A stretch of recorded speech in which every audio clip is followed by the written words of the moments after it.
A gente vai iniciar a próxima mesa, que é marketing, comunicação e captação de recursos.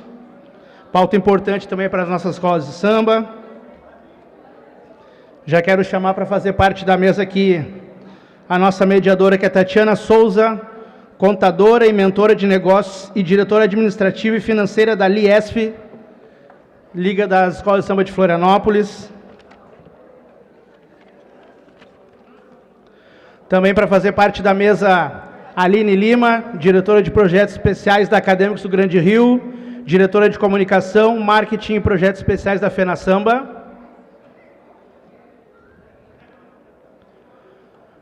Chamar aqui o nosso amigo Brian Klein, diretor comercial da FenaSamba e diretor de marketing da Mocidade Independente de Padre Miguel.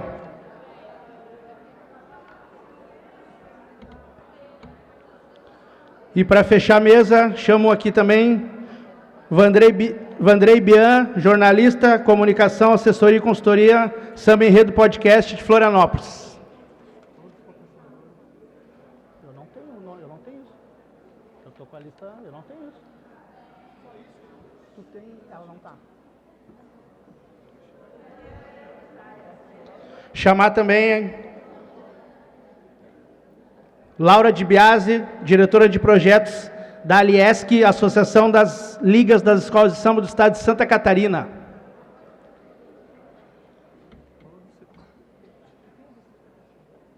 Fala do Sebrae,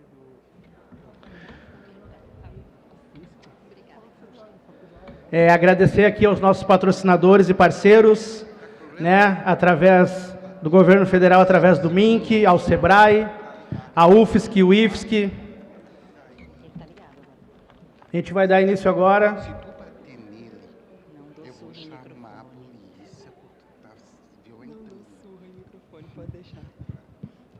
Então, iniciando o trabalho, a nossa diretora, Tatiane Souza. Boa tarde a todos. A gente saiu de 1 hora de palestra. Todos bem? Tá tudo bem com vocês, gente? Querem levantar um pouquinho? Quer dar uma esticadinha? Pode ser, tá?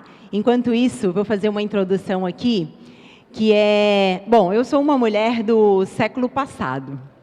E aí, a gente vem com um tema do CONASAMBA, que é o Sankofa, que é um resgate da nossa ancestralidade, e que fala que o nosso futuro vem de longe. E por que que eu resolvi citar que eu sou uma mulher do século passado? Porque eu sou nascida de 1980, façam seus cálculos, e a comunicação, ela vinha, e vem, né? Mas ela vem de uma comunicação do jornal, onde a gente encontrava empregos, casas para alugar, e tudo acontecia no jornal. Além dele, a gente também tinha a TV, né? Que era a nossa referência e que passava aí todas as informações que a gente precisava. Porém, no século XXI, muitas coisas mudaram, a nossa comunicação também mudou, e a pandemia ela deu um start maior ao digital. E aí está a nossa grande descoberta e o nosso grande perigo, porque, além da comunicação, se fez necessário também o marketing, que é quem desenha essa comunicação. E aonde que o carnaval entra em tudo isso? O carnaval foi colocado até aqui na última palestra, que às vezes ele é visto de uma forma errônea, só como uma festa e às vezes como bagunça. Um pouco se diz respeito ao preconceito estrutural que todos nós vivemos, mas eu também penso que muito tem a ver com a comunicação que nós, enquanto escolas de samba, enquanto ligas, estamos levando para a sociedade. Porque o que eles veem são escolas já prontas, o desfile já feito, e perdem um pouco desse processo que precisa ser explicado, mostrado, e que o carnaval não são apenas 5 dias, onde às vezes as pessoas vão para a festa, fazer a folia, e o que se vê são pessoas embriagadas, e gente brigando, e aí o carnaval, muitas vezes, para alguns olhares, se limita à bagunça. E quando, então, a gente fala do quanto a gente tem que comunicar, isso tem a ver, então, com o que finaliza o nosso tema, que é a captação de recursos. Porque a gente só vai conseguir captar bons recursos e dar continuidade dessa captação com os resultados que a gente mostra para o Carnaval. Hoje a gente vive numa era em que, se a gente não mostra, fica parecendo que a gente nem fez. Então, a gente precisa falar, e não é para se aparecer, mas para mostrar trabalho. A gente precisa comunicar, porque precisa chegar na casa das pessoas, precisa chegar no coração das crianças, precisa chegar em toda a sociedade o poder financeiro de realizar sonhos e de causar transformações em família que o Carnaval tem. E esse, então, é o desafio que os nossos palestrantes têm para desmistificar hoje, para falar enquanto comunicador, que precisa de captação também e que precisa de investimento. A Laura, que vai falar também sobre seus projetos, né, e dentro da associação. O Brian Aline, que vem da Mocidade, da Grande Rio, e vão falar aí os desafios que é estar também em um ambiente em que se entende que está tudo pronto para o Carnaval, mas, na verdade, às vezes a comunicação nem espaço tem. A comunicação no Carnaval, ela não é só aquela que é falada, mostrada, mídia.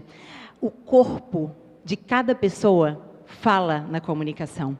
E é por isso que o Carnaval exige que se saiba dançar, que se saiba movimentar, porque ele é muito mais do que só falar de batuque. O Carnaval, ele traz ancestralidade, o Carnaval traz história.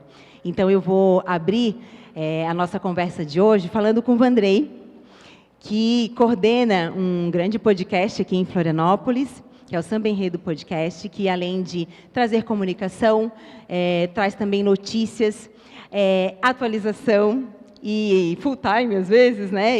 E traz aí uma comunicação muito clara para o Carnaval e que a gente precisa realmente ter. Porém, também deve ter seus desafios, né, Vandrei? Então, agora eu vou sentar para te passar a palavra, fique à vontade, se quiser levantar também. Pessoal, boa tarde a todos os presentes aqui na Universidade Federal de Santa Catarina. Primeiro, é um prazer imenso estar aqui participando dessa mesa que envolve comunicação e parabenizar a FENASAMBA e a Liesf por essa organização. Esse momento que estamos vivendo é o momento de que Florianópolis acaba sendo a capital do Carnaval brasileiro, né? Isso fortalece não só o nosso Carnaval aqui local, de Santa Catarina, do sul do Brasil, onde temos uma cultura muito forte do Carnaval também, como as outras praças e a matriz, que é o Rio de Janeiro e São Paulo, que é, de maneira gigante também, uma grande promotora dessa cultura popular. Bom, gente, falando um pouco do que eu vejo e penso a respeito da comunicação no Carnaval, a Tati falou na introdução a respeito da televisão, do jornal, tínhamos as revistas que retratavam os desfiles no passado, a transmissão ao vivo da televisão, a magia do rádio também, né? O rádio é um veículo de comunicação que sempre teve uma familiaridade com as pessoas, né? Um diálogo entre o ouvinte e o emissor de notícia. E aí, acompanhando essa trajetória do Carnaval, desde os primórdios, desde criança, vendo na televisão, acompanhando as apurações também, e em seguida, quando ingressei na universidade para cursar jornalismo, como um grande entusiasta do Carnaval, acompanhava os programas de rádio, né? Não sei se o Baltar está aí, o Baltar acho que subiu, mas para chegar até o Samba Enredo Podcast, que eu vou chegar lá, existe um contexto, né? E esse contexto passa muito por veículos importantes do rádio brasileiro, né? Sobretudo a Rádio Tupi, que faz uma grande cobertura do Carnaval no Rio de Janeiro, né? Grandes referências lá, tive o próprio Anderson Baltar, que já fez parte da Tupi, o Eugênio Leal, entre outros, que fizeram coberturas maravilhosas da rádio. O pessoal do Rio Grande do Sul que está aí, pude acompanhar no passado o programa do Cláudio Brito na Rádio Gaúcha, que era da meia-noite até às 3 horas da manhã, isso de domingo para segunda-feira. Foi uma grande referência que eu tive. E sem falar dos nossos jornalistas aqui do Carnaval de Florianópolis, Roberto Alves, que comandou brilhantes transmissões na antiga TV Cultura, já do tempo da Avenida Paulo Fontes, posterior à Praça 15, e hoje na Nego Querido. Aldírio Simões, que foi uma grande referência para nós, da cultura do samba e do carnaval. E tudo isso, nessa minha vivência, né, nessa minha coleta de conteúdo, de informações, de conhecimento, veio uma pandemia, né? Uma pandemia que prejudicou todos nós nas nossas atividades profissionais, nas nossas atribuições. E para quem sonhava em ter um programa de carnaval, sobretudo audiofônico, do rádio, que eu sempre fui um tarado por rádio, sou da escola do rádio, e as dificuldades que o Carnaval de Florianópolis atravessou no período de pandemia, né? A gente vendo a mídia aqui local transmitir, cobrir o Carnaval sazonalmente, né? Somente no período de Carnaval, seja televisão, rádio, jornal, e aquilo começou a me incomodar e, né, tive uma passagem também pela diretoria de comunicação da Lies, que foi muito importante, aprendi bastante com o nosso carnaval, através do presidente Joel, que fez um primeiro trabalho maravilhoso e vem fazendo de novo, né? Lá a gente iniciou um trabalho de resgate da história. E aí essa pandemia mexeu com todo mundo e as pessoas precisaram se reinventar, né? Se reinventar. Eu passei por esse processo e resolvi colocar na rua, na febre criada, que foi o podcast, né? O podcast foi uma febre, ainda está em andamento esse movimento podcast. E por que não fazer um podcast de carnaval? Acho que aqui em Santa Catarina fomos inovadores nessa modalidade de podcast. Levamos para o estúdio pessoas para debater o Carnaval de Florianópolis. Lançamos no dia 1º de maio de 2023, né, já portanto há 2 anos e pouco. E passamos a discutir o Carnaval não só mais sazonalmente, mas o ano inteiro. E aí, de um simples podcast que era quinzenal no estúdio, gerando cortes, conteúdos no Instagram, YouTube, a gente hoje acabou se consolidando como um canal de comunicação do Carnaval de Florianópolis, né? E também fazendo uma certa cobertura do Carnaval do Rio de Janeiro, né? Eu tenho envolvimento com o Carnaval do Rio de Janeiro há 20 anos, levo um grupo para assistir o desfile lá, né, que chama-se Floripa na Sapucaí. E a gente tem feito algumas coberturas no Carnaval do Rio de Janeiro, nos ensaios, finais de samba, apuração, sorteio da ordem do desfile, sem falar toda a cobertura plena aqui no Carnaval de Florianópolis. E para nossa felicidade, a gente vem recebendo convites para estender essas coberturas. Porto Alegre já entrou em contato, Joinville, São Paulo, enfim, em breve a gente deve, né, buscar outros rumos, porque o Carnaval é universal, é brasileiro. E a gente tem que fazer esse entrelace mesmo, trocando ideias, né, Ed? Trocando ideias aqui, reunindo os amigos de São Paulo, Rio de Janeiro, de outras praças do Sul, do Norte e Nordeste do Brasil. Mas ninguém faz nada sozinho. A Tati tocou num ponto importante, porque para fazer comunicação, para desempenhar uma comunicação através do canal Samba Enredo Podcast, a gente tem que buscar patrocinadores, para viabilizar o estúdio, a cobertura externa, né? A nossa atuação, né? E começamos ali com 4 pessoas no estúdio, eu, Rodrigo Darossi, que não está aqui hoje, faz aniversário amanhã, o jornalista Jorge Júnior, que ontem esteve aqui na nossa cobertura, o próprio Matheus Losso, que tem um canal que é o Carnaval de Florianópolis, e aí a equipe cresceu, né? Trouxemos essa galera que está aqui na frente, a Maria Luísa, grande jornalista profissional, né? Também já atuou no Carnaval como passista, pela sua estatura e beleza também, né? Recentemente a sua irmã Thaísa também está fazendo da equipe, a família na comunicação. Temos aqui a nossa querida Maria Luísa, uma grande jornalista, diretora de comunicação da Lies, também brilha no seu trabalho. Gabrielzinho, mestre-sala da Consulado, né? Também nosso comunicador, está na nossa equipe. Juan Bonifácio, uma grande promessa do jornalismo de Carnaval, hoje atua como repórter na Jovem Pan e também no Samba Enredo Podcast. E o que mais me deixa motivado para seguir esse caminho é estar com essa juventude.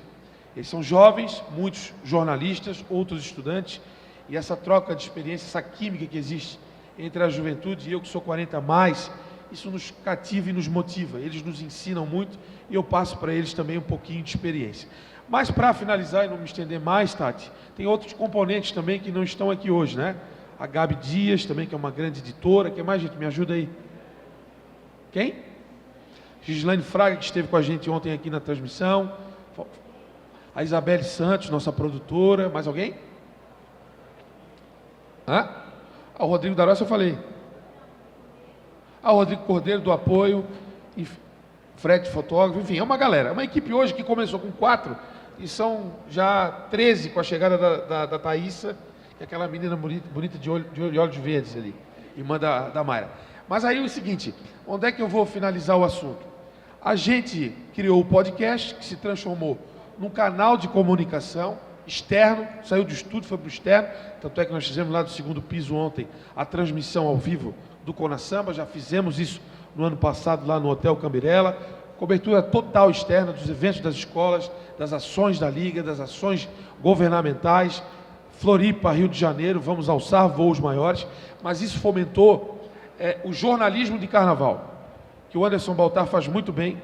Esqueci de falar, Anderson, falei aqui da Rádio Gaúcha, da Tupi, mas a grande inspiração também é a Rádio Arquibancada. Inclusive a cor, né? A cor laranja, para ser neutra no Carnaval de Florianópolis, ela se inspirou na cor laranja da Rádio Arquibancada do meu grande amigo Anderson Baltar. Prazer reencontrar meu grande amigo João Gustavo Mello aqui de novo. Esse é fera. E aí, o jornalismo de Carnaval. Hoje a gente tem 4, 5 veículos de comunicação do Carnaval em Florianópolis. Isso é muito bom, né? Temos aí o Carnaval de Florianópolis, que é mais fotografia e vídeos do Matheus Losso. Temos o Samba Mais, que está aí cobrindo, fazendo um trabalho jornalístico também. O Que Confusão, que é outro blog, né? outro podcast. Enfim, eu acho que tem espaço para todo mundo, mercado para todo mundo. E o mais importante, que a gente procure a qualidade, né? E no jornalismo convencional, e a exemplo dele, no Carnaval, a gente tem que ouvir as versões, né? Os fatos, as versões. Tem muita fofoca e vaidade no Carnaval, mas tem informação, né? E a gente lida com a informação no dia a dia e precisa passar essa informação com muita responsabilidade. Às vezes a gente erra, no jornalismo se erra, certo, Anderson? No jornalismo se erra, e quando se erra, se corrige, né? A correção é muito importante, e isso vale para quem lida com comunicação. Temos aqui também os amigos que estão fazendo a cobertura lá para o Rio Grande do Sul, Sam Brito, nosso amigo Vinícius Brito, que está lá no Rio de Janeiro, onde teve a final da Portela, né? Aliás, mudaram as finais, né, Anderson? Mudaram as finais para setembro, a gente sempre ia em outubro. Eu nunca passei um dia das crianças com meus filhos, porque eu ia às finais de samba, né? Recentemente cobri. Dessa vez eu vou passar, porque eu não fui lá para o Rio de Janeiro acompanhar as finais, porque estamos aqui nesse momento maior, que é o Conasamba. Prazer ver a Raquel Valença aqui também, né? Uma grande historiadora, escritora. Ainda não tenho o seu livro, quero muito lê-lo, né? Mas já li alguma coisa na internet. Mas é isso, as contribuições que eu pude dar foram essas. E viva o Carnaval brasileiro, viva a comunicação, viva o jornalismo de Carnaval. Fica o recado, vale aí o espelho para todas as praças do Brasil.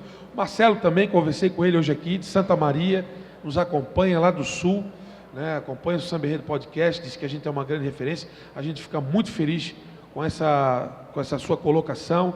Estamos aqui para somar forças, unir projetos e que o Carnaval continue sendo a nossa maior cultura deste país, a cultura popular. Muito obrigado.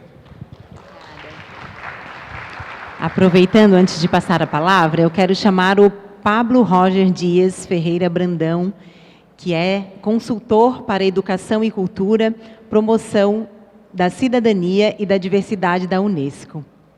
Por favor, Pablo, junte-se a nós.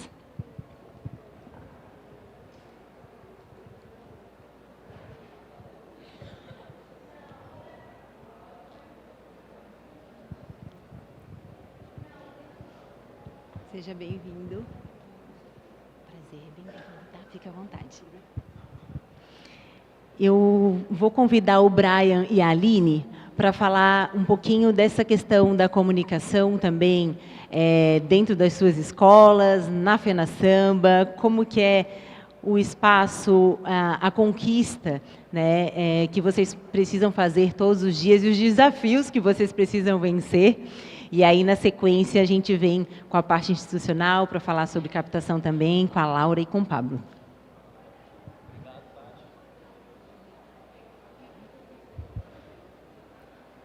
Teste 1 foi. Obrigado, Tati. Boa tarde a todo mundo. Boa tarde, Cona Samba. Eu sou o Brian Klein, sócio de uma agência de marketing chamada Tiago Marketing no Rio de Janeiro, diretor de marketing da Mocidade do Benito Padre Miguel há 5 carnavais e venho ajudando o time da Cona Samba com a parte comercial para trazer parceiros novos para o Cona Samba e para todos os projetos que surgem daqui em diante. Primeiro é um prazer estar aqui, vendo tanta gente boa, tantos amigos do Carnaval. A gente fala sobre isso, a gente sempre se encontra na loucura do Carnaval, né? Então é muito importante estar aqui conversando, falando sobre o futuro, que é a nossa pauta aqui de hoje, e também vendo novas caras que querem saber do Carnaval, querem aprender cada vez mais, dentro de uma faculdade, de uma universidade pública, onde é um lugar muito importante para se falar de Carnaval, para se falar de cultura. Ontem o Cachito falou uma informação muito importante para a gente, que assim, a gente como profissionais de comunicação temos que lutar muito para ocupar esses espaços.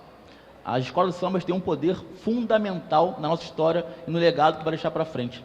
Então estar aqui hoje é falar de futuro. E como o Cachito falou ontem, nós somos mais de 1000 escolas. Mais de 90 ligas filiadas do Macapá uruguaiana. Então, assim, é uma força descomunal. Assim. O Carnaval brasileiro hoje, da escola de samba, tem uma importância muito grande para a gente e nós, como profissionais, temos o dever de comunicar da melhor forma possível para transmitir isso e chegar nas grandes marcas. Hoje estamos aqui com grandes parceiros apoiando a gente, via governo federal, e é muito importante que a gente, como sambistas, como carnavalescos, pensamos sempre em como ter governos aliados, a nossa proposta e estratégia como um todo. Ontem fiquei muito feliz com a fala do Ministério da Cultura, que estava aqui ontem, que tem um projeto que impeça que gestores não repassem verbas públicas de acordo com o seu viés de comunicação, seu viés pessoal, porque o Carnaval está acima de tudo, o Carnaval é a nossa cultura. Então, eu fico muito feliz em hoje estar no Rio de Janeiro fazendo um trabalho junto a uma frente parlamentar, que a gente está criando uma lei para que todo repasse tenha uma data específica para as escolas de samba. A gente fala muito sobre isso, né? Carnaval não é investimento, né? Carnaval não é gasto, é investimento e é muito forte para a gente. Então, a gente como escola de samba tem sempre aquele gargalo ali. Quando que chega o repasse? Quando que vai chegar? E é sempre uma novela para todo mundo, né? Então, assim, hoje estamos com o projeto em vigência para poder virar lei, para que a gente consiga ter uma data fixa, para todo mundo se organizar, para que a gente possa ter essa data certa para a gente. E, além disso, nós temos uma obrigação muito grande de comunicar. O marketing tem um poder fundamental no dia a dia das escolas hoje. Eu fico muito feliz em ver como o Carnaval mudou da pandemia para cá na parte de marketing. Eu só falo que eu estou na Mocidade desde criança, mas estando como diretor de marketing há 5 carnavais, e quando eu olho para trás, em 2021, pós-pandemia, como o amigo falou ali, como as coisas se revolucionaram. E é muito importante a gente mostrar o dia a dia das escolas, como a Tati falou. O Baltar falou uma coisa muito importante aqui na fala dele, que assim, as pessoas acham que estala o dedo e a escola entra na avenida. Vocês sabiam que um casal treina todo dia como um atleta de futebol? Um casal, Mestre Porta-Bandeira, treina todo dia, desde que começa o Carnaval, termina o Carnaval.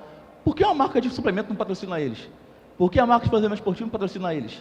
São atletas de alto rendimento, de alta performance. Então, assim, isso é só um exemplo prático para vocês entenderem que o Carnaval não descansa. E nós, comunicadores, ainda mais, não descansamos nunca, né? Porque quando acaba o desfile, tem que anunciar o dia seguinte e vamos embora. Então, assim, temos sim que falar todos os dias. E eu tenho esse exemplo na Mocidade, lá no Rio de Janeiro, que é um exemplo muito bom para a gente, de como a gente deve furar a bolha do Carnaval para trazer novos parceiros, Tati, e todo mundo está aqui. A gente nunca tem que ficar preso ao senso comum, que não vai dar certo. Nós somos comunicadores. Aqui tem jornalistas, tem publicitários, tem marqueteiros, tem comerciais, que tem sim ousar. A gente nunca vai esquecer o nosso passado, como é o lema da Cona Samba, né? A gente tem que sempre respeitar a ancestralidade, quem estava para chegar até aqui, mas também inovar, ousar, pensar no futuro respeitando o dia de hoje. E quando eu falo isso, é trazer uns parceiros para cá. Eu vou falar rapidamente de um case que a gente conseguiu trazer, que encaixa perfeitamente, que a gente está buscando para a Fenação, para os próximos projetos, que é a Capa. Para quem não conhece, a Capa é uma marca de material esportivo italiana, focada 100% em futebol. E o meu sonho como marqueteiro era transformar num produto. Falei, a Mocidade é muito grande, a Beija-Flor, a Portela, mas as corrimães são muito grandes. A gente tem que trazer produtos para o fora do dia a dia. Brian, ninguém vai pagar R$300 numa camisa. Isso começa por nós. Nós, sambistas, nos colocamos abaixo do que nós somos. Tem muita demanda reprimida. A gente tem que acreditar em nós antes de ir para o mercado. Não adianta a gente, como marqueteiros aqui, querer vender se vocês não acreditam, se você não acredita. Então, assim, tem muito potencial. E esse é um exemplo prático que eu vou dar para vocês. A Capa veio com ticket médio alto, versus o Carnaval, porque é uma marca de fornecimento esportivo, que nivela ali por camisa de futebol, média de R$280, R$300. E fala, você é maluco, não vai vender nada, não vai vender nada. Eu falei, tá bom, vamos lá. E aí, assim, consegui convencer primeiro o gringo a entender a importância de estar no mercado carnavalesco como esse. E assim, para sucesso de todo mundo e as pessoas não acreditavam, nós vendemos 500 camisas em 24 horas sem mostrar a camisa. Então, assim, não é mágica. Você comprou? Aí, obrigado desde já, tá? A mocidade agradece. Então, assim, a gente não quer inovar, inventar roda. A gente tem muito potencial econômico para movimentar através do nosso trabalho, das nossas ferramentas de trabalho. Então, assim, e que a gente possa transmitir isso cada vez mais. Se a mocidade trouxe a capa, por que não a Portela ir atrás da Nike? Um exemplo prático para a gente poder falar, Brian, mas a Nike... Não, a Portela é gigantesca, a Beija-Flor é gigantesca, a Grande Rio é gigantesca, nós somos grandes demais. Só que começa por nós, sambistas, a não sabotar o nosso trabalho no dia a dia. Então, assim, quando falarem que não tem mercado, pode falar esse case da capa, tem muito mercado. A gente tem muita demanda reprimida para trabalhar, para poder comunicar e rentabilizar as operações das escolas. Porque é muito bom ter o governo federal investindo na gente, e é obrigação. Isso é importante falar todos os dias. O investimento do governo é obrigação para a escola, porque a gente reverte muitas coisas em economia criativa, social, cultural. A escola de samba é um agente do Estado para muitos lugares. Só que eu não posso ficar sentado como profissional da área e esperar só chegar o repasse. Eu tenho o dever de comunicar e correr atrás de novos parceiros. E aqui todo mundo tem o mesmo objetivo, rentabilizar melhor o carnaval, através de novos parceiros de negócio, e temos muita missão para trabalhar. Como a Tati falou, é dia após dia. É aquele post no dia a dia, é aquela estratégia no dia a dia, é fomentar no dia a dia nos grupos das escolas, nos grupos de segmentos, enfim. Todas as ligas têm esse poder na mão de fazer um trabalho integrado para que a gente possa entrar no calendário das grandes marcas. Essa é uma obrigação muito grande nossa como marqueteiros, né, e comerciais. Eu fico assim revoltado quando eu vejo grandes agências com calendário de publicidade que não encaixam as escolas. Onde está o erro? Sabe? E passa muito por nós, profissionais da área. E graças a Deus e graças a Exu, como disse Ailton Graça aqui mais cedo, abrindo nossos caminhos, que a gente pode hoje ter respaldo das ligas, respaldo das escolas. Eu lembro que quando eu comecei a falar de rede social, a gente quis criar um novo estereótipo ali de um tom de voz voltado para as pessoas que seguiam a escola. Não, carnaval não pode, carnaval é muito conservador. Falei, calma, existem coisas diferentes. Carnaval tem respeito, mas carnaval necessita de inovação, de aproximação do nosso público-alvo e de trazer novas marcas. Então, assim, estamos nessa busca diária, como todos aqui, de trazer novas marcas para o carnaval. Fico muito feliz em ver o Conasamba com grandes marcas apoiando a gente, seja através do governo federal, seja de marcas locais, seja através de Três Corações, por exemplo, que está aqui assinando a área de café dos autógrafos do Baltar, inclusive. E é só um começo. Eu acho que assim, a gente está ali trabalhando diariamente para chegar lá. Então, quem quiser depois saber mais sobre as fofocas, né, do carnaval, os bastidores, estamos ali fora para conversar mais no detalhe. Enfim, só passar esse recado que a gente quer e deve ocupar nosso espaço como profissionais da área para vender melhor nossas escolas e as nossas ligas. Obrigado, pessoal. Aline, aproveitando que você vai falar um pouquinho, né, da sua escola também, me veio aqui a questão da estratégia de marketing, né, que tem se falado bastante e tem se feito muito mesmo para o crescimento das escolas, enfim, para contar as suas histórias. Mas até onde vai a estratégia, né, e até onde vai a questão tão colocada com relação à ancestralidade, às origens e ao que tem se quebrado às vezes com relação a isso, né? Queria que você pudesse também colocar suas palavras nesse sentido de esclarecimento. Primeiramente, boa tarde a todas e todos. Para quem não me conhece, me chamo Aline Lima. Estou hoje atuando com a Grande Rio e também com a Fena Samba.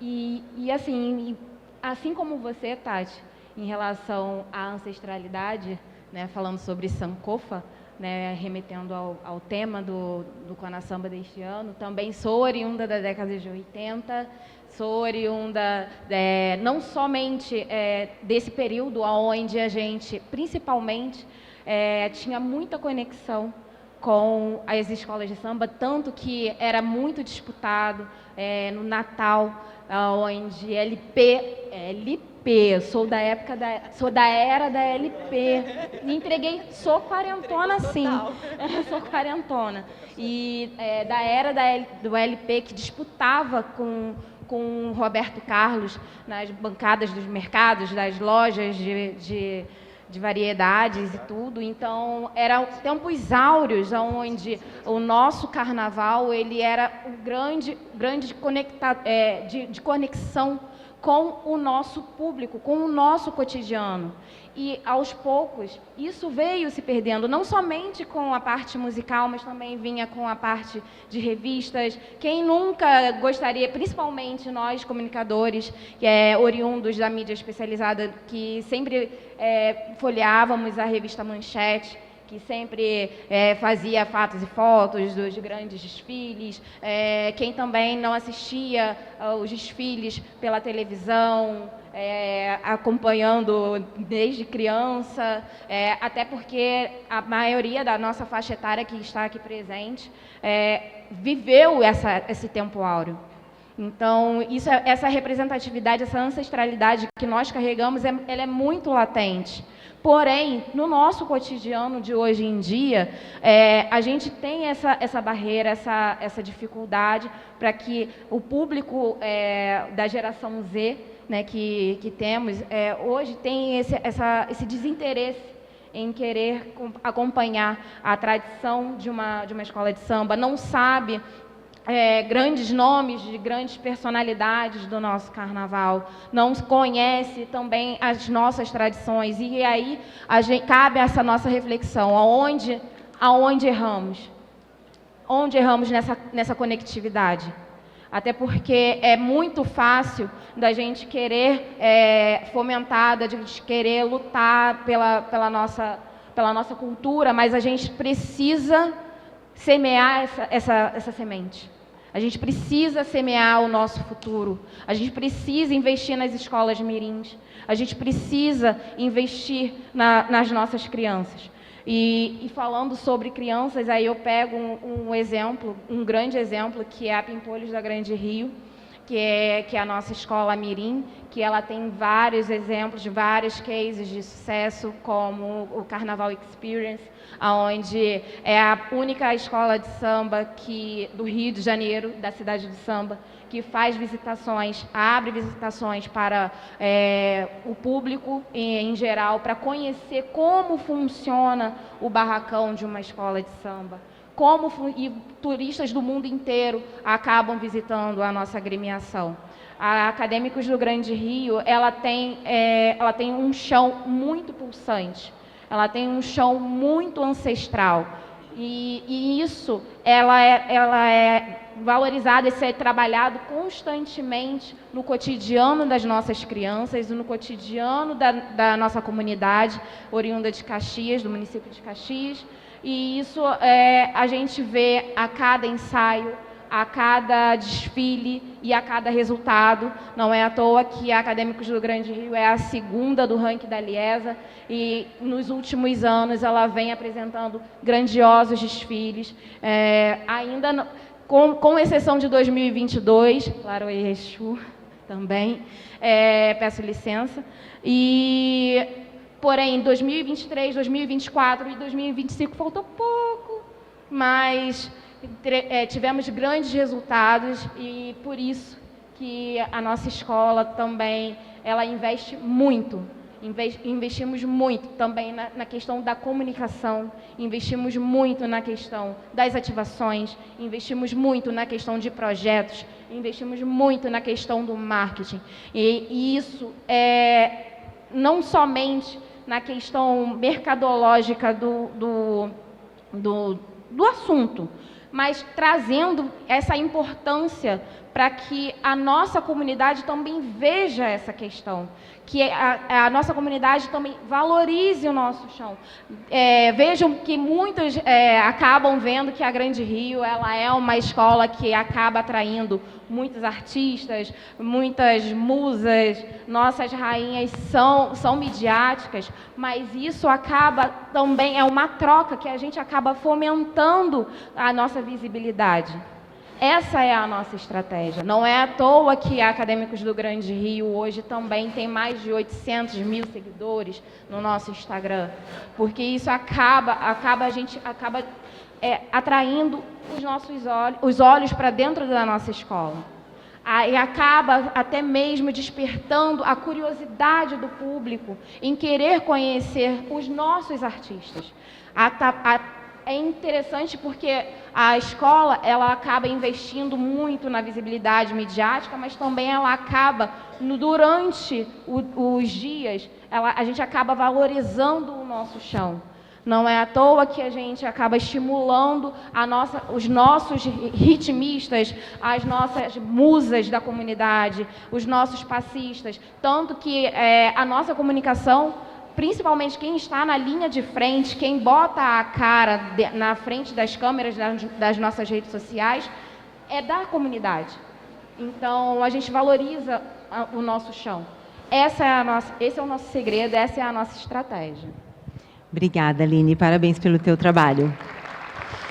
E por falar em estratégia, em comunicação, a gente chega aí no ponto da captação de recursos, que é, como já foi falado aqui, né, obrigação do governo, que está também na LOA, né, que é a nossa lei orçamentária anual, que tem a parte de cultura, que não vai para a saúde, que não vai para a educação, que não vai para a segurança, porque é da cultura. E para isso a gente precisa também estar preparado para receber essa captação, né? E como estão os preparos, dona Laura? Fala para mim como que é que você tem encontrado dentro das organizações da sociedade civil, as associações privadas, que são as nossas escolas, estão preparadas para esse tipo de captação, para receber, para gerar projetos e para devolver para a sociedade aquilo que recebe um pouco também, como você tem visto?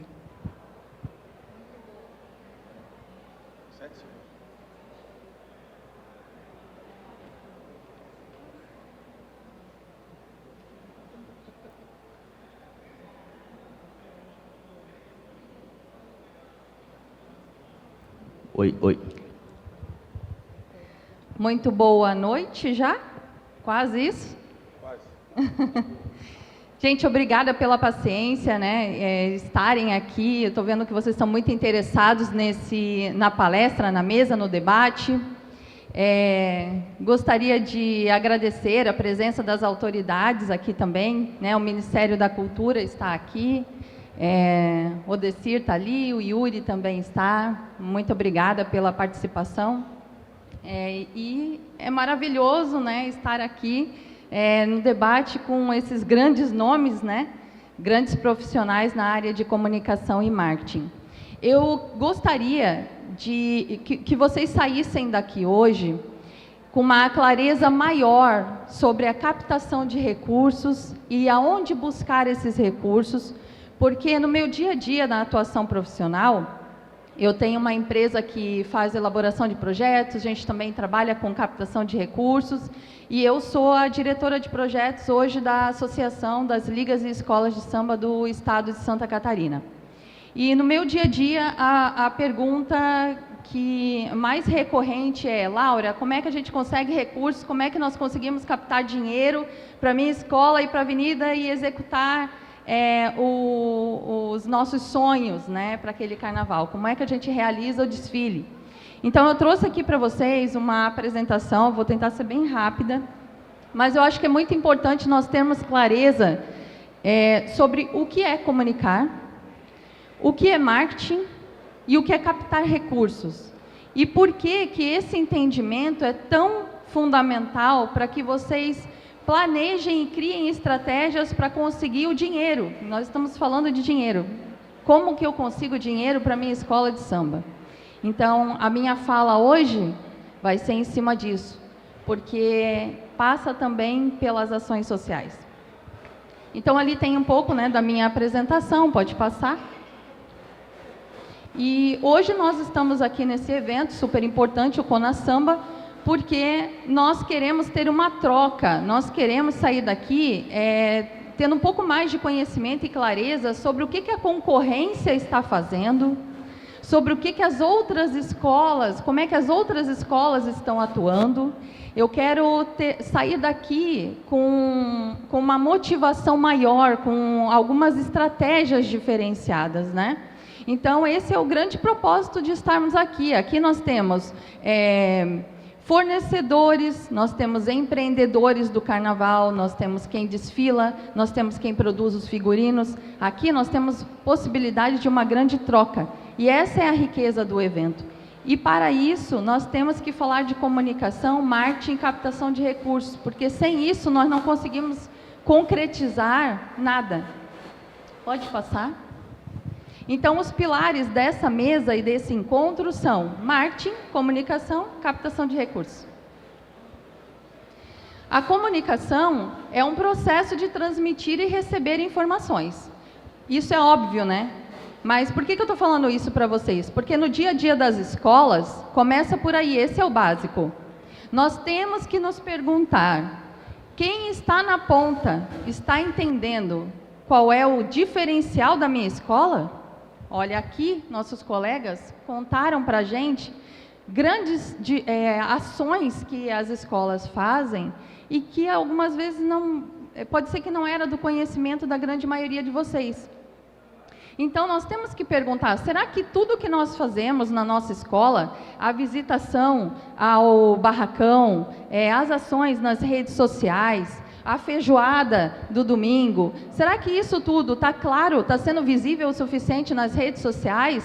Porque se nas redes sociais, para a imprensa, na rádio, na televisão, isso não estiver em evidência, se nós não estivermos contando a nossa rotina, os nossos objetivos, os nossos valores, o patrocinador também não vai estar vendo.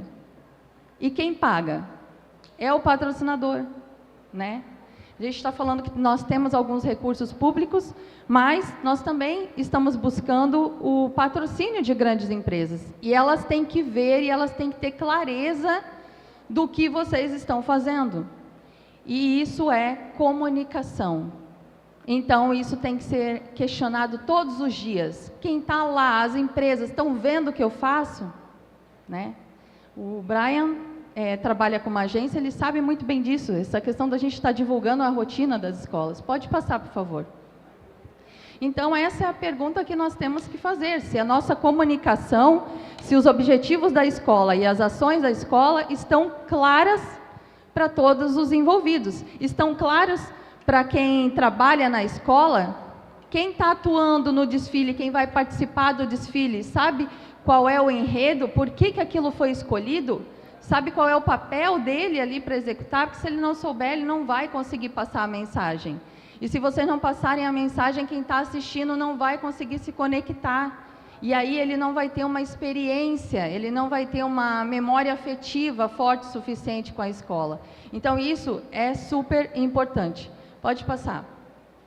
E aí nós vamos para o marketing, né? E falamos da comunicação e agora eu vou para o marketing, porque o marketing é quem vai criar a estratégia de comunicação. E é muito importante que vocês tenham reuniões e que leve isso a sério, né? Porque a estratégia de marketing não é só a publicação nas redes sociais. Quando é que eu vou postar, o que eu vou postar nas redes sociais? O marketing é a minha estratégia que no começo do ano eu vou sentar e vou falar, qual é o meu enredo? Meu enredo é esse. Eu vou falar sobre a história indígena. Ok, como eu vou contar essa história? Assim, assim, assado. Como é que eu vou entrar na avenida? Como é que eu vou desfilar? Como é que eu vou sair? Como é que as pessoas vão comprar os ingressos para assistir? Essas pessoas vão chegar na passarela Nego Querido. Como é que elas vão ser recepcionadas? Durante o desfile, qual é a experiência que essas pessoas vão viver? Na saída do evento, acabou o desfile, como é que eu vou me despedir dessas pessoas? Porque tudo isso é estratégia de marketing. Né? E sabe por que isso é importante, gente? Toda essa etapa, planejar tudo isso e ter uma linguagem, porque a gente está falando do marketing de experiência. As pessoas hoje em dia pagam uma fortuna para viver experiências únicas. Esse é o momento que nós estamos falando, fazendo, vivendo. Quem aqui já foi para Gramado, levanta a mão, por favor. Ok. Quem aqui achou barato um passeio em Gramado, levanta a mão. Já foi barato no passado. Já foi? Já foi, né? Gente, por que mesmo sendo caro, eu vou para Gramado?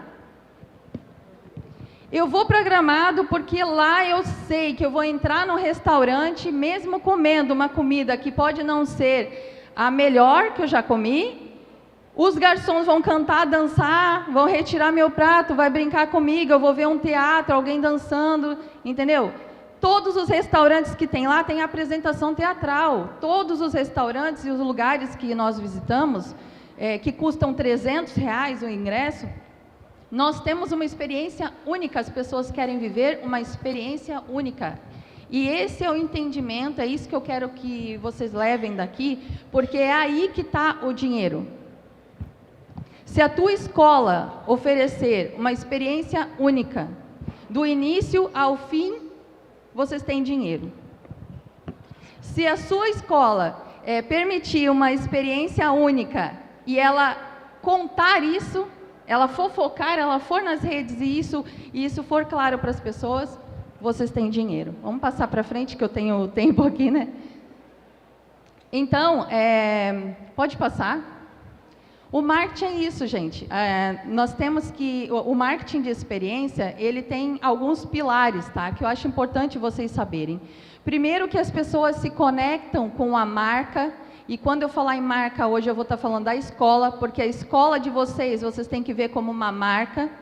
Elas vão se conectar com vocês através dos sentimentos, das emoções que vocês vão possibilitar que elas vivenciem.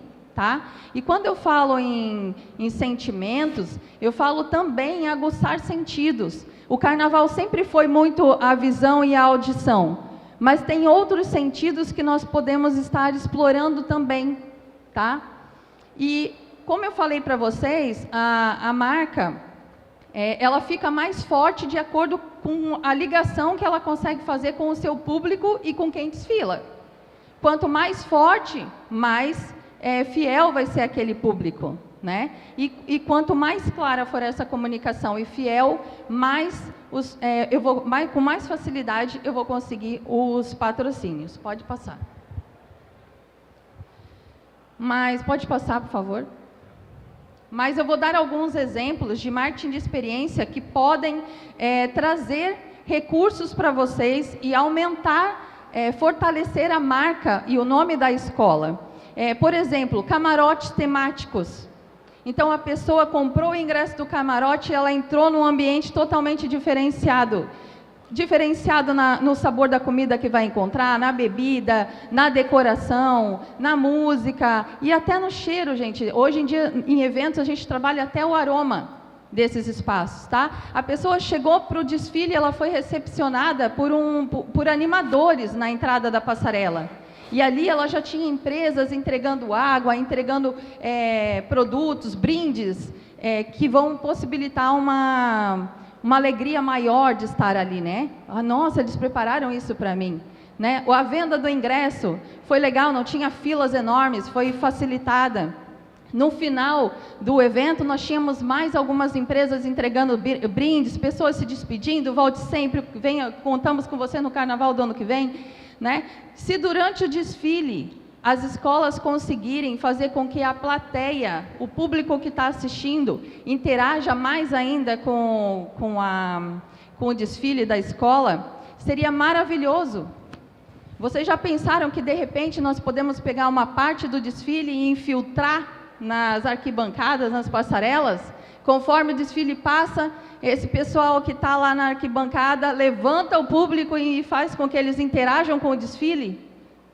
Imagina que experiência maravilhosa, né? Então, essas experiências, potencializar as experiências que as pessoas têm com a escola, vai fortalecer o nome da escola. E ao fortalecer o nome das escolas, vocês vão conseguir patrocínio de grandes empresas com mais facilidade. Mas o mais importante que isso, pode passar, é que quando vocês fazem o planejamento de marketing, vocês também já têm que pensar em escolher patrocinadores e já desenhar essa parceria. Não é, Laura, vamos fazer um projeto pela Lei Rouanet. O Odecir está aqui daqui a pouco para falar sobre a Rouanet. Eu vou fazer um projeto pela Lei Rouanet, e depois que esse projeto está aprovado, eu vou mandar por e-mail para diversas empresas buscando patrocínio. Está errado, gente. A chance de vocês conseguirem um patrocínio assim no final é muito menor. Se vocês no começo criarem uma estratégia com as agências, como é que nós vamos trabalhar o marketing? Como é que nós vamos trabalhar a experiência? Aí vocês já desenham e vê quais são as marcas e as empresas que têm produtos que se encaixam nas experiências que vocês estão querendo proporcionar.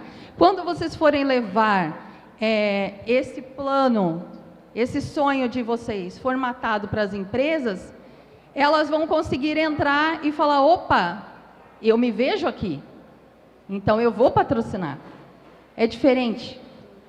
Inclusive, as empresas podem emitir cartas de intenção de patrocínio e fazer contratos de patrocínio para vocês juntarem na submissão de projetos incentivados. Ela vai dizer, pode entrar, que se for aprovado o projeto, eu sou parceira. Então, vocês já entram com um projeto com uma parceria firmada. É diferente. Pode passar para frente, por favor, pode passar. Então, nós temos várias ações de marketing de experiência que vocês podem fazer, né? A Skol Beats, eu vou citar aqui, ela fez uma ação que foi muito legal. Eles colocaram uma lata gigante de Skol e transformaram essa lata gigante num chuveiro de glitter. Então, as pessoas passavam por lá e tomavam banho de glitter. E aí entra no que o Brian falou. Nas redes sociais, a nossa maior dificuldade na área de marketing é fazer viralizar os posts. Mas se vocês fazem esse marketing de experiência e conseguem colocar inovações, ambientes instagramáveis, as pessoas se filmam, se fotografam, batem foto, colocam nas redes sociais, aquilo viraliza e você consegue um movimento orgânico e uma força e uma visibilidade para a marca de forma orgânica, né? Então, é nesse sentido que as escolas têm que caminhar. Pode passar, por favor. Sim, vou finalizar aqui então, pode passar. Então, sem uma boa comunicação, não tem marketing, né? E também não existe patrocínios. Agora, só vou fazer um breve resumo ali para vocês sobre a captação de recursos. Vocês têm como opção os patrocínios diretos, os patrocínios por leis de incentivo, os patrocínios os recursos por emendas, os recursos por editais culturais. Em alguns casos, quando é competição de dança, por exemplo, podem concorrer em editais esportivos também, tá? Pode passar, por favor. E aí eu vou falar para vocês de patrocínios e ações sociais, para finalizar, porque foi um tema aqui que a Tati me pediu para abordar. Muitas empresas, elas têm metas de desenvolvimento sustentável e elas têm metas de alcance e benfeitorias sociais, né, de ações sociais.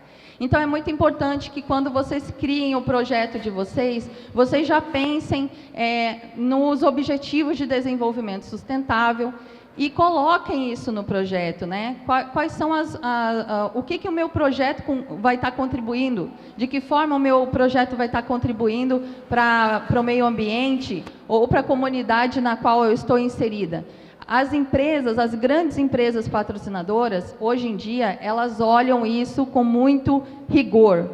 Elas olham para ver de que forma esse dinheiro que elas estão investindo vai ser gasto e quais são os benefícios e os resultados sociais, educativos que ela vai ter através de vocês. Pode passar. Ali eu estou mostrando para vocês um exemplo que foi uma exposição do Chaves que aconteceu em São Paulo. E a ação social deles foi incrível. Eles plotaram um ônibus com o tema do Chaves, e esse ônibus ia até as comunidades, buscava as crianças e os idosos e levava para a exposição.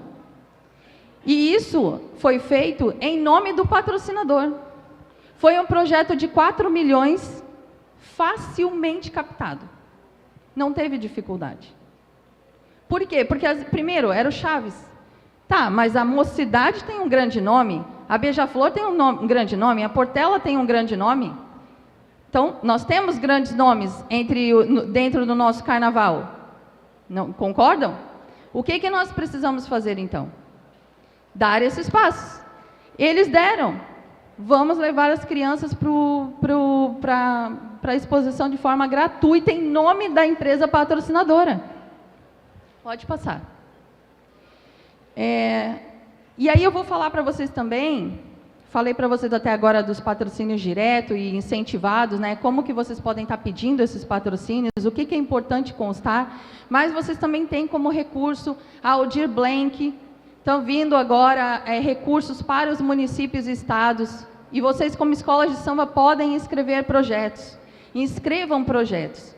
E a minha dica é, usem esses recursos menores de projetos municipais e estaduais para garantir o seu marketing o ano inteiro, para se comunicar bem o ano inteiro e para ter uma contabilidade em dia. Porque se vocês não tiverem as certidões negativas de débito, o estatuto, o CNPJ, tudo regular direitinho, não tem dinheiro. Então, são duas atividades que vocês precisam pagar o ano inteiro e ponto final. Nós temos editais ali dos mestres e mestras, pontos e pontões de cultura. Vocês precisam, como escola de samba, serem pontos de cultura.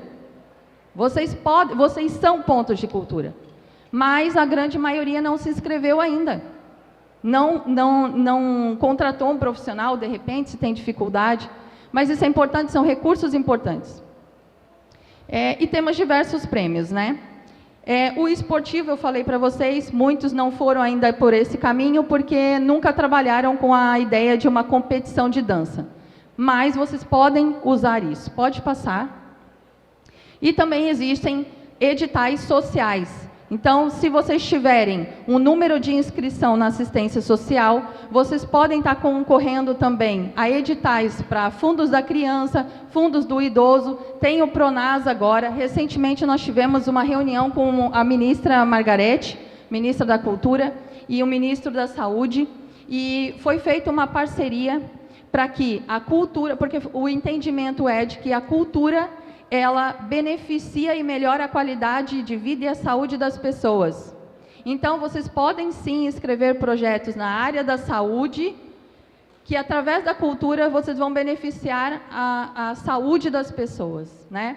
Então, esses diversos editais, gente, vocês podem concorrer, estão aí à disposição, e vocês só precisam ter energia e força para ir atrás, e se não tem braço, vai atrás de outro braço, mas não deixem de correr atrás.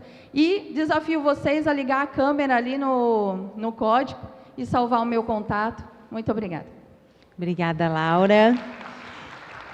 Gente, nós falamos então da forma de comunicar, da necessidade de comunicar, das estratégias utilizadas e que tudo isso leva à captação. E a gente vai falar agora também com o Pablo sobre a educação e a cultura que a gente precisa ter, né? E também... Oi? Ah, é? Então tá.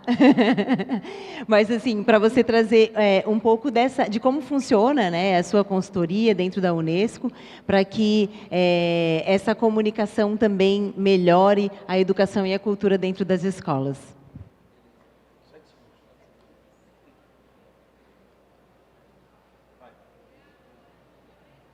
Acho que foi 4.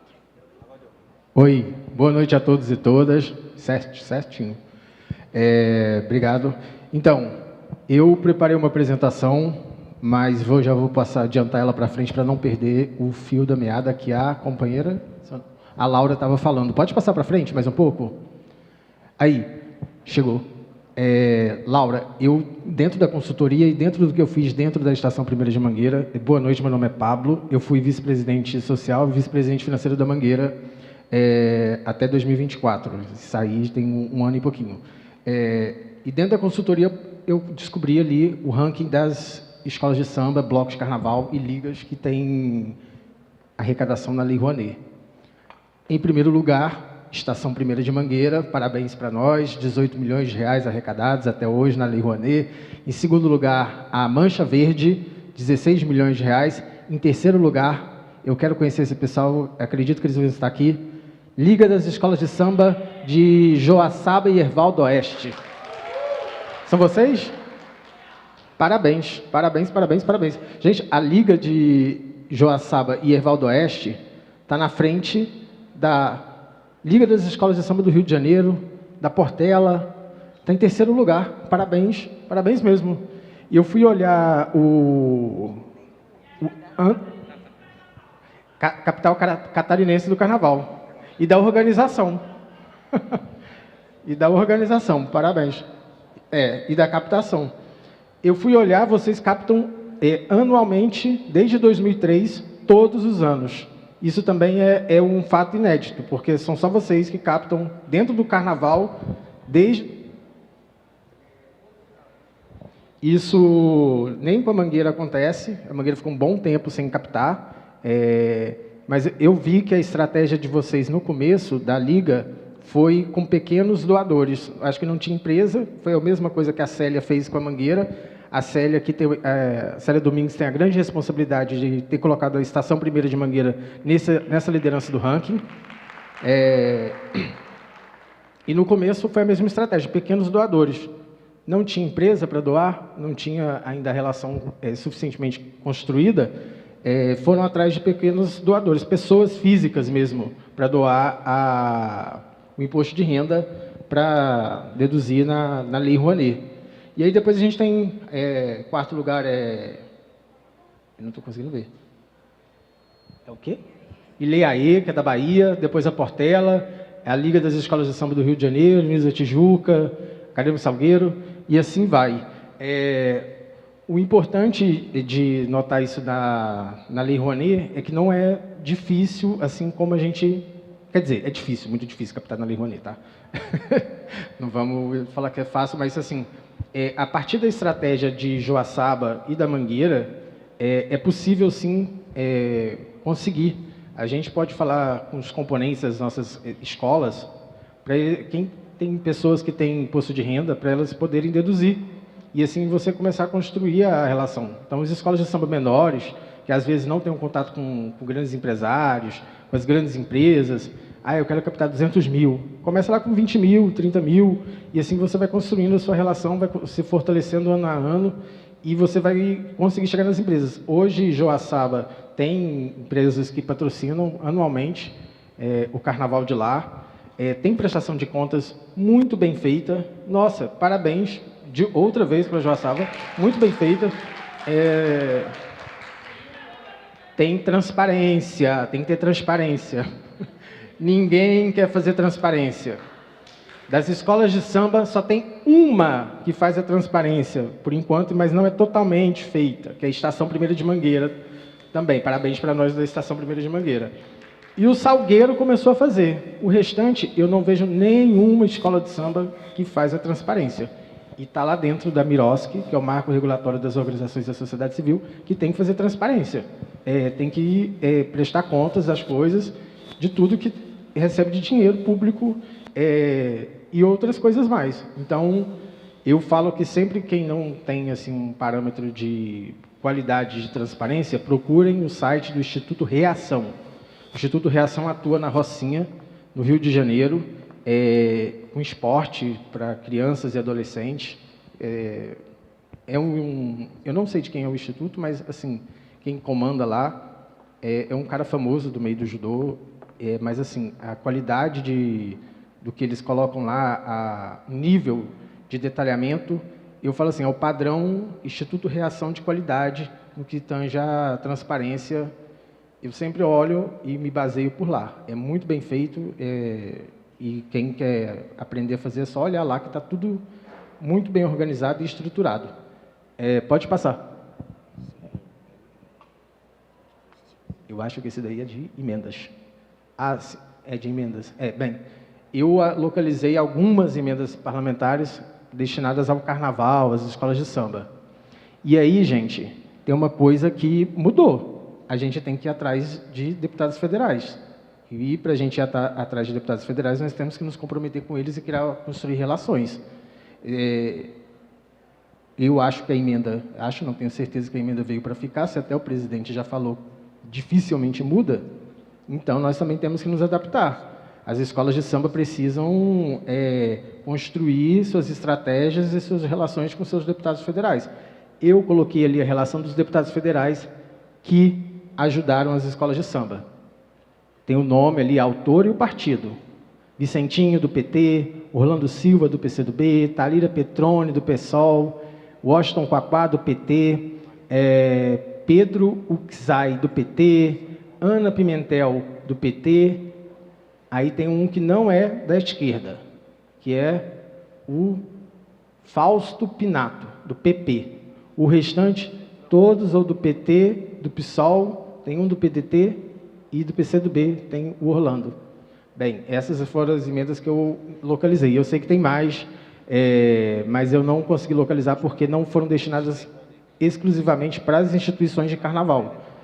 Ou foram destinadas para uma outra instituição que executou, ou foi para a prefeitura que executou junto com a escola de samba.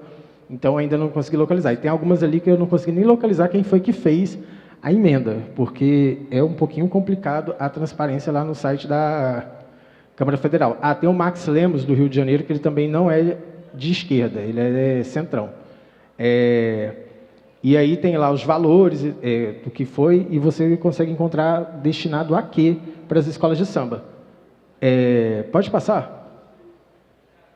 O ranking, novamente, parabéns para nós da Estação 1º de Mangueira, que construímos nossas relações políticas sólidas e fortes, quase 5 milhões de reais, que bateu 4 milhões e meio em emendas. Depois tem o Museu do Samba, que também fica na Mangueira, 2 milhões e 700 mil. A Mangueira, muito bem articulada. Grêmio Recreativo, Cultural e Social, depois Escola de Samba Vai, 1 milhão e 400 mil. Grêmio Recreativo, Cultural e Escola de Samba Combinados do Amor, em Niterói. Essa escola de samba é uma escola de samba antiguíssima lá em Niterói. Eu sei que eles estão desenvolvendo projetos com as outras escolas de samba de lá de Niterói. Eu sei que só eles tinham as condicionantes para poder receber o valor e estão recebendo e estão desenvolvendo as atividades com todas as outras escolas. Essas são oficinas carnavalescas, que é oficinas de casal, tipo mestre sala porta-bandeira, ritmista, essas coisas. Eu sei que tem Ervaldo Oeste ali de novo. Tem algum lugar ali. Ele tem a escola de samba e tem a liga. Parabéns, novamente. Temos que fazer uma imersão durante um mês lá em Ervaldo Oeste para aprender a captar, porque o mais impressionante é que a cidade é pequena, né? 30 mil habitantes. Eu falei, meu Deus, muito. Joaçaba é a cidade que vai do lado. Joaçaba é da cidade. Eu sei que são duas, né? Bem, e aí eu preparei para vocês quais foram as estratégias que nós tivemos na Mangueira para conseguir captar recursos, além do carnaval, né? Porque o carnaval é uma coisa, mas para além do carnaval, o que a gente faz para conseguir arrecadar recursos na Mangueira? Pode passar. Bem, um dos projetos que nós temos lá, o Museu a Céu Aberto de Mangueira. O que é o Museu a Céu Aberto de Mangueira? Foi mapear as casas, as residências dos grandes baluartes da Estação 1º de Mangueira, Cartola, Carlos Cachaça, a primeira sede da Mangueira. Nós mapeamos, criamos um roteiro de visitações e tal. A fase do projeto, enquanto eu estava na Mangueira, que eu saí, foi essa. Agora eu já sei que já estão em outra, que é fazer educação patrimonial. Já tem projeto aprovado na Lei Rouanet, estão buscando incentivo. O Museu a Céu Aberto, até onde eu sei, na minha época, tinha arrecadado até 600 mil reais para fazer o mapeamento, para fazer as outras coisas, formação, o site e tudo mais. Agora está já em outra fase, que é a fase de educação patrimonial das lideranças comunitárias, e vão fazer mais outra, que eu não sei qual é agora. O plano museológico. Essa estratégia, então, não tem nada a ver com o carnaval, mas as pessoas da Mangueira estão lá recebendo, estão trabalhando, atuando por lá, então elas estão contempladas de alguma forma por ali, entendeu? Não tem nada a ver com o carnaval, nada a ver com o desfile de escola de samba. O programa social, não era essa logo que eu queria ter colocado, mas era o programa Mangueira Sustentável. O que era o programa Mangueira Sustentável? É um programa destinado a responder às questões ambientais, agora que, com a chegada da COP30, né, a gente queria, na época, quando foi produzido, na verdade, foi uma junção de projetos. Tinha tido a Célia, acho que tocou isso, painéis de captação de energia solar na quadra da Mangueira. Célia Domingues, mais uma vez, parabéns. E a Rafaela tinha feito um projeto com a Braskem, que é uma empresa de plásticos, para a gente reduzir a produção de plástico na Mangueira. Juntamos os dois e fizemos o Mangueira Sustentável e ampliamos para mais coisas. Aí, com o objetivo de instalar painel de captação de energia solar já na cidade do Samba, de ter carros alegóricos sem emissão de carbono. E, enfim, no Carnaval de 2024, nós fomos a primeira escola de samba com carbono zero. Nós conseguimos vender o NFT, eu acho que, se não me engano, é um nome técnico lá que ainda não aprendi muito bem, mas nós vendemos, sobrou dinheiro para a escola de samba, para o desfile, e fizemos um carnaval carbono zero. Foi o carnaval da Alcione. 2 empresários procuraram, sem muita divulgação, porque foi lançado muito em cima do carnaval, sem muito marketing. Foi muito bom para a escola de samba o programa Mangueira Sustentável. E ele tem outros objetivos, reduzir a emissão de papel da escola, para zerar, ficar tudo digital, os processos, etc. Diminuir o consumo de energia solar, de energia mesmo, de água e outras coisas mais. Dos programas que a gente desenvolveu na época, eu acho que esse foi o de maior capacidade de resposta assim, imediata, financeira, para a escola de samba, sem recurso público. Esse outro aí, que é o terceiro aí, é o acervo virtual da Mangueira. O acervo virtual é o seguinte: em 98, a Célia e a dona Neuma criaram o...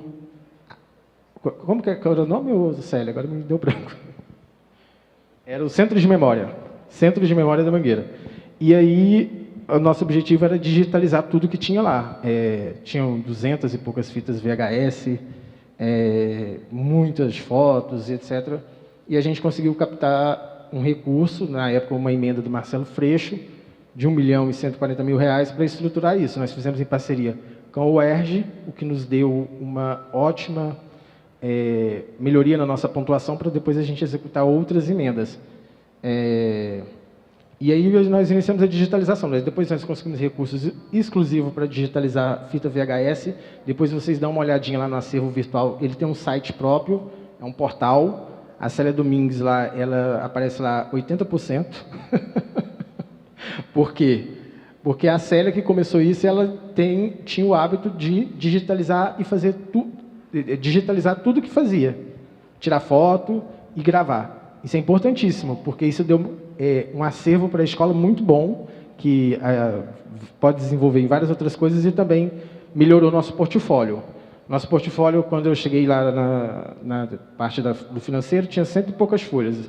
Eu entreguei o portfólio com 2.000 e poucas folhas e tinha mais coisas para acrescentar no portfólio, porque, imagina, desde 1928, a gente começou a pegar tudo, digitalizou, nós fomos atrás de todas as redações de jornal. Então, todas as matérias de jornal que um dia saíram da Estação 1ª de Mangueira está entrando no nosso portfólio. Uma das ações que nós fizemos foi participar de um edital da Fundação Palmares. Nós precisamos mandar o portfólio pelos correios, porque não estava indo pelo e-mail e, obviamente, a gente ganhou com 10 em tudo. Não tinha nem como, mas de tanta coisa que a Mangueira já fez um dia. Então, é importantíssimo vocês também deterem esse acervo, essa memória, inclusive porque o tema daqui sobre memória. Então, é importantíssimo ter memória, né? Até para disputar edital.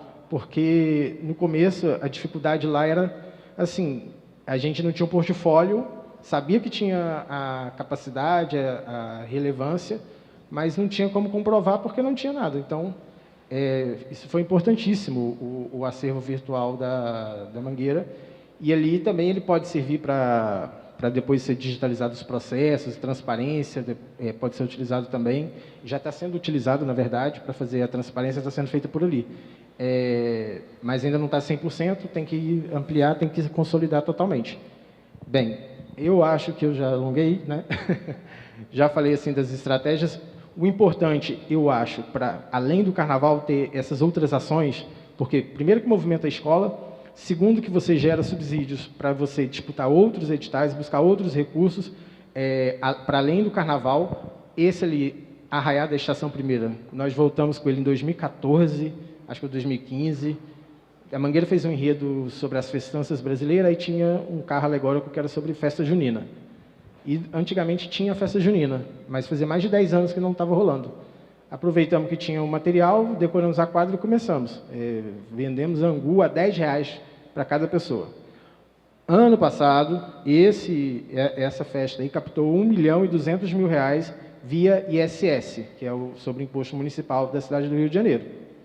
Não é um evento do carnaval, não tem nada a ver com o carnaval, mas vai ajudar no carnaval da escola, vai ajudar nas despesas do dia a dia. Então, as escolas de samba têm que pensar também estratégias ao longo do ano. São 365 dias e 365 dias tem que ter ações. Eu quero fazer uma cutucada aqui. Vocês dois esqueceram de falar da Mangueira, hein? Sabe qual que é a camisa mais vendida do Fluminense?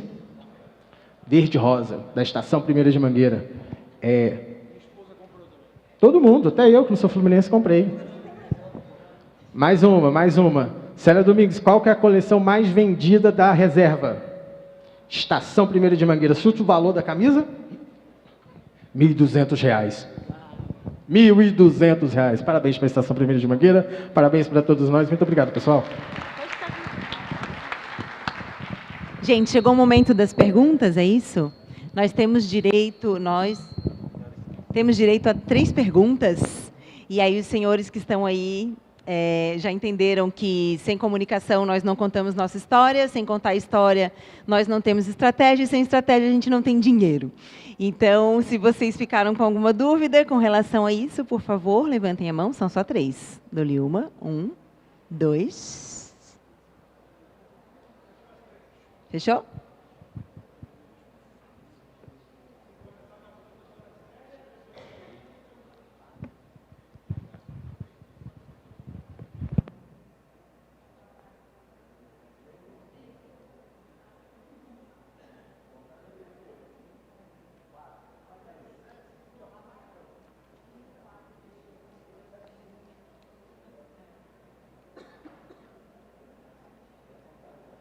Ei. 1, 2. Boa noite já, né, a todos, todas presentes. Na verdade, eu não quero fazer perguntas, porque, graças a Deus, eu tenho contato direto com todos e vou fazendo minha consultoria, tirando as dúvidas. Mas é mais para parabenizar a mesa, né, toda a organização do evento, por ter uma mesa que fale de comunicação, que fale de marketing, que fale de propaganda, que fale de investimento e fale de captação. Porque alguns anos atrás, poucos anos, 30 anos, ninguém falava sobre isso. E quando nós íamos pedir recurso para o governo federal, a gente era meio que apagados, né? Porque achavam que carnaval não precisava do dinheiro do poder público e que nós fazíamos outras coisas com esse dinheiro. Então, a gente passou muita humilhação, nós já passamos muitas saias justas, né, por querer fazer o correto.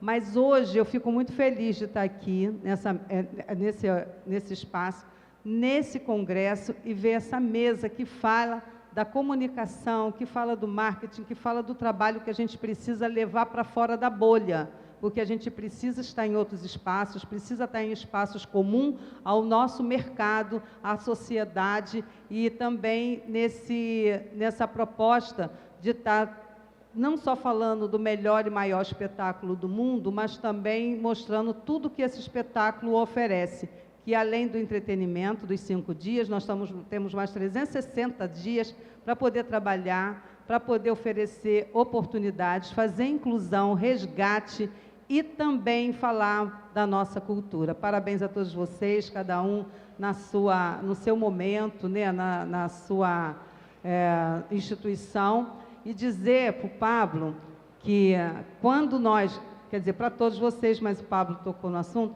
quando na Mangueira nós tínhamos o desejo de ter um centro de memória, sim, porque nós tínhamos muito material, nós tínhamos muitas ações e a gente precisava perpetuar isso.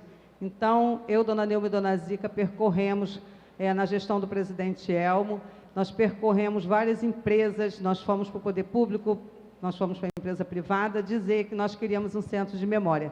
E, através da Fundação Roberto Marinho, nós fomos contemplados, e hoje a gente tem um centro de memória maravilhoso, que tem muita história da Mangueira, que é para as nossas crianças e nossos jovens nunca esqueceram quem vieram antes deles e a cultura que eles têm que manter para a eternidade. Parabéns a todos vocês.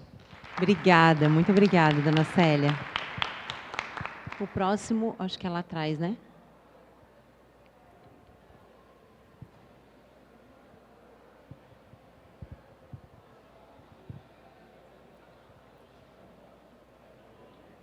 Oi, tudo bem?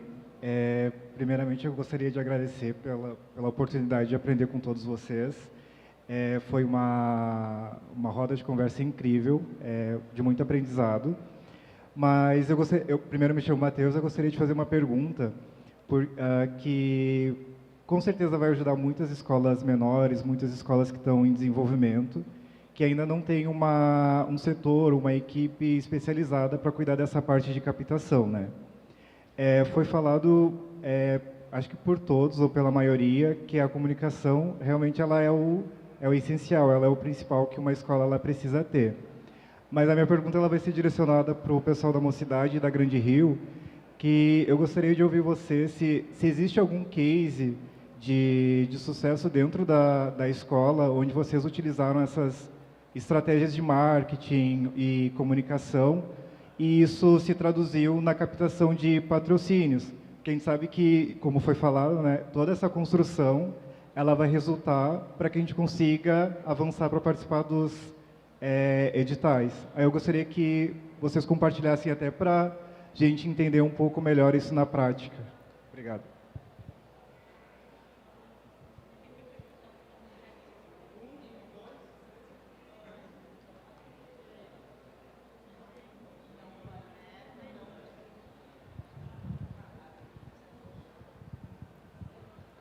Ei. Troca comigo. Agora foi. Matheus, obrigado pela pergunta, primeiramente. Eu vou trazer 2 tópicos que eu acho que responde bem a sua pergunta. Primeiro mesmo as escolas grandes também tinham dificuldade em formar equipes de marketing, captação e comercial, porque ainda não acreditavam anos atrás. Hoje a gente está fazendo essa mudança geral em todas as escolas. E o recado para vocês busquem parceiros estratégicos na educação. Vou te dar um exemplo para você entender. A Mocidade começou com o marketing basicamente. Querendo fazer tudo ali, vamos embora, quero fazer, e hoje as escolas se profissionalizaram, tem departamento de marketing, comunicação, comercial, todo mundo aqui tem estruturado. Mas o caminho que eu busquei lá atrás foi, eu não consigo ter braços para poder acompanhar, como a Tati falou, o dia a dia das escolas. Então o recado foi através do mercado privado, fui na Estácio, a faculdade Estácio, e busquei fazer uma parceria institucional, onde a gente poderia trocar a questão do estágio da pessoal de comunicação na nossa escola, e a gente abriu espaço para eles poderem trabalhar. Então, assim, a melhor coisa do mundo foi essa. A gente trouxe jovens, aproximou os jovens para as escolas, trouxe jovens capacitados para poder se desenvolver cada vez mais, formar novos profissionais, e a escola ganhou muito também. Nossos braços foram totalmente ampliados e conseguimos abraçar tudo. Então, escolas menores, busquem parceiros institucionais para isso. Seja a faculdade local, curso de captação, busquem permuta salva vidas sim, para poder trocar ali as parcerias, uma fantasia por alguma coisinha sempre ajuda também, não vamos mentir. Então, sim, essa é a resposta para você nesse primeiro momento. E o segundo momento, a gente teve na Mocidade, em 24, o Caju, que foi o enredo do Caju, onde a gente vinha de anos ruins, tecnicamente falando, a Mocidade não tem vindo de anos bons, da parte técnica, e a gente precisava viralizar. Eu falei, cara, Caju. Aí eu falei assim, Caju. Quem a gente ia falar de Caju, né? Começou aquela. E o Fábio Fabá estava aqui mais cedo, um grande parceiro nosso, biógrafo da escola, ajudou muito nesse processo. Eu falei, eu tenho uma saída para o Caju, rentabilizar isso, porque a gente às vezes não valoriza nossas coisas culturais, como eu falei no início, e o Caju é um fruto nosso. A gente tem que valorizar cada vez mais. Então fui aonde as marcas falam de Caju. Quem fala de Caju? Suco Maguari. Eu falei, cara, Maguari fala de Caju a vida inteira. E como a Tati falou também, e a Lone também falou sobre isso, de montar a estratégia pegando seu parceiro. Então, nós criamos uma lata especial da Mocidade de Caju. E a foto da lata era a nossa porta-bandeira, para valorizar aqui o chão. Você pensa no futuro, mas valoriza o nosso chão. Então, assim, a lata foi comercializada em diversos locais do Brasil. Você ia no ponto de venda de um atacadão da vida, como Imperatriz, que é um forte que é aqui, e tinha lá gôndolas de Maguari, Caju, Mocidade. Fizemos ação no avião, para quem vinha para o Rio de Janeiro, com degustação de produto.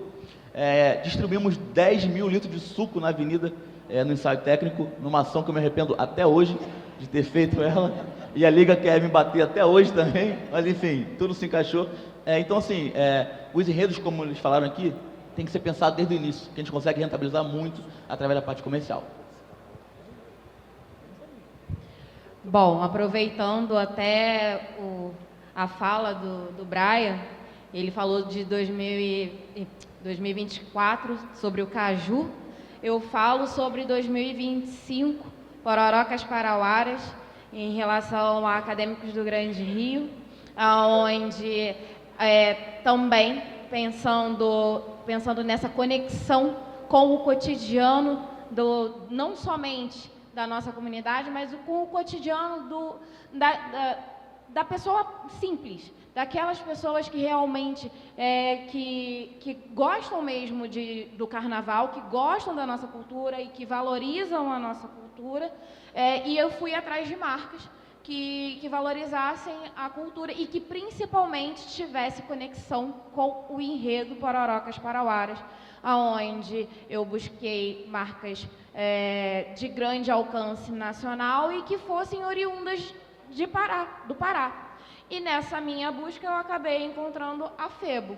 A Febo, que é uma marca paraense e que ela tem grandes alcances a nível nacional e que ela estava fazendo um processo de renovo da marca, que é o rebranding, né? Então, por isso, entrei em contato com a Febo e propus para que a Febo embarcasse numa experiência olfativa dentro do desfile Pororocas Parauaras, e a Febo ela acabou patrocinando o último carro da Grande Rio, aonde a Grande Rio ela inclusive encaixou com o samba que foi escolhido, né? E através da letra do samba Pororocas Parauaras, que tem um trecho que fala que tem perfumes de patchouli. E a Febo ela estava relançando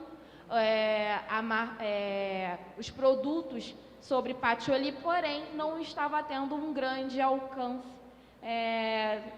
de mercado. E eu propus para a Febo, vamos vender os seus produtos de patchouli. E nisso, inclusive a Liesa também, não sou muito benquista com essas ideias loucas. Falei com a Febo e a Febo ela nos patrocinou com mais de 300 litros de perfume de patchouli para dentro do carro alegórico. Fizemos essa experiência olfativa nos 2 ensaios técnicos. Fizemos essa conexão Febo Grande Rio, Febo Carnaval, até porque a Febo ela não tinha esse interesse, não que ela não tinha esse interesse, ela não tinha esse conhecimento, essa abertura para conhecer a nossa cultura carnavalesca. Então nós fizemos essa conexão, fizemos essa introdução da nossa cultura do carnaval dentro da Febo, da empresa Febo, onde fizemos workshops, onde fizemos palestras, levamos a Febo para dentro da Grande Rio. A Febo ela visitou o nosso barracão, conheceu a nossa indústria, conheceu a nossa quadra, e a partir daí, claro, através da lei de incentivo à cultura, ela acabou investindo no nosso desfile. E na última alegoria, além dos ensaios técnicos, além dos press kits, além dos brindes, além dos perfumes de outras marcas dentro da Febo, da marca Febo e Granado, né? A Febo, no último carro, ela acabou baforando o perfume Febo Patchouli E a gente perfumou a Sapucaí inteira com essa ação. Obrigada, Aline. Temos a última pergunta.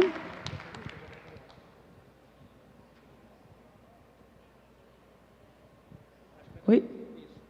Boa noite, tudo bem? Meu nome é Camila, eu sou profissional de marketing também. E, primeiramente, queria agradecer a oportunidade de estar com pessoas incríveis aqui, que são vocês, que são referência, acredito que para todos nós, principalmente até para quem não conhecia, acabou conhecendo hoje, já se torna uma referência muito positiva. E eu queria ver com vocês, além de todo esse processo de marketing que foi falado, a gente também tem a parte de cuidado de posicionamento de imagem, né? Principalmente para as grandes escolas, mas para as escolas pequenas ainda mais.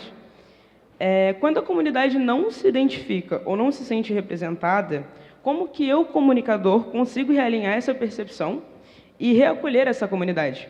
Porque, como a Laura disse, quando a gente fala de ações, por exemplo, vamos modificar um camarote, a gente fala bastante sobre a experiência de carnaval, mas eu não vejo necessariamente como um desfile. Por quê? Porque a gente tem algumas referências, eu aqui de Floripa vejo, como algumas bandas ou algo do tipo. Eu tenho esse intervalo, essa atração, mas não essa aproximação do desfile em si, das escolas de samba. Então, como comunicador, como que eu consigo fazer essa ponte, ter essa reaproximação? Distanciar essa visão de quem vem só como, vou ali assistir um desfile. Não, eu quero acolher, porque a gente que tem essas escolas menores do que escolas de Rio de Janeiro e São Paulo, a gente tem essa dificuldade de conectar com a nossa comunidade. Então, como que a gente pode fazer isso? Como que a gente consegue ter uma ponte melhor para essa conexão? Uma excelente pergunta. Conforme eu falei ali para vocês, tudo passa por um planejamento de marketing. E a comunicação, ela tem que ser clara para as diferentes partes lá atrás. Antes de eu criar o meu enredo, de traçar, de escolher o caminho que eu vou seguir para o próximo carnaval, eu tenho que conversar com todos os envolvidos. Então, eu tenho que conversar com aqueles que fazem parte da minha escola, eu tenho que sentir a realidade e as necessidades da comunidade envolvida, porque elas são parte integrante disso. Eu tenho que entender qual é a situação do país naquele momento, né, para que o meu tema também não destoe demais, né, e para que também eu não coloque um tema polêmico demais que de repente vai me prejudicar na captação de patrocínios, por exemplo. E ali, quando eu crio essa estratégia, como eu falei para vocês, ali a gente também já vai planejar e pensar em possíveis investidores para o carnaval. Nós tivemos dois cases aqui muito bem colocados, em que um carro alegórico foi pensado em conjunto com uma empresa patrocinadora. Nós tivemos o outro em que uma bebida foi pensada junto com o patrocinador. O marketing do começo, eu acho que ele é muito mais importante do que o do final ali, que a gente está só divulgando o que vai ser feito. Esse pensar, essa estratégia é fundamental. E como eu falei antes também, a comunidade ela tem que fazer parte, porque o marketing de experiência pede que a gente vivencie junto. É isso que vai fidelizar, e não é só na escola de samba. Esse é o conceito hoje de cliente, consumidor, de vendas, de mercado, em qualquer área. Em qualquer área, se você quiser vender e lucrar, né, você tem que ter um produto que possibilite uma experiência, né, e essa experiência é para todos os envolvidos. Eu tenho que ter esse cuidado prévio, ouvir a minha comunidade, ouvir quem vai desfilar, chamar para perto. Gente, o objetivo desse nosso ano de carnaval vai ser atingir isso, vai ser contar essa história. Antes de contar a história para quem está fora, eu tenho que contar a história para quem está dentro. Eu tenho que fazer com que as pessoas que estão dentro sintam isso, vivam isso. Porque quando elas estiverem motivadas, ninguém vai segurar aquela escola na avenida. Obrigada. Gente, chegamos ao fim. Quero agradecer a presença de todos aqui na nossa mesa. Aproveitar também para fazer a entrega do certificado dos nossos participantes. Aline. Brian. A Laura. Obrigada. O Vandrei. E, por último, não menos importante, o Pablo. Vou convidar a todos, Rio de Janeiro é 2, né? Vou convidar a todos aqui para se levantarem, para a gente fazer a nossa foto. Vocês já perceberam quem são os profissionais que precisam ser bem remunerados nessas escolas, né, gente? Investimento, marketing, comunicação, fica a dica. E vamos aparecer naquele ranking que o Pablo mostrou ali de projetos e captações, emenda, e seguimos, né?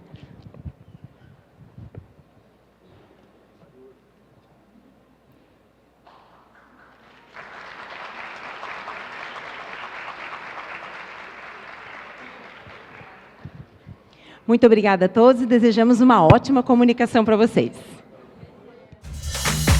O SEBRAE é o Serviço Brasileiro de Apoio às Micro e Pequenas Empresas. Nós trabalhamos para transformar os pequenos negócios em protagonistas do desenvolvimento sustentável do país. Estimulamos o empreendedorismo para fazer dele o motor da transformação socioeconômica do Brasil e para criar um ecossistema de negócios próspero e saudável para todos os biomas, territórios e pessoas.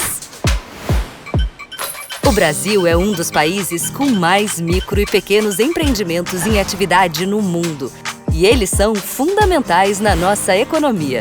São milhões de brasileiros empreendendo, gerando renda, emprego e mais qualidade de vida para suas famílias e para todo o país. Acredite, o impacto dos pequenos é gigante. Com presença em todos os estados brasileiros e foco no fomento à cultura empreendedora, nós atuamos em parceria com os setores público e privado, incentivando e promovendo orientação, capacitação, desburocratização, gestão consciente, acesso a crédito e inovação no ambiente de negócios, para assim gerar redução da informalidade, superação da pobreza e uma vida com mais dignidade, perspectiva e prosperidade.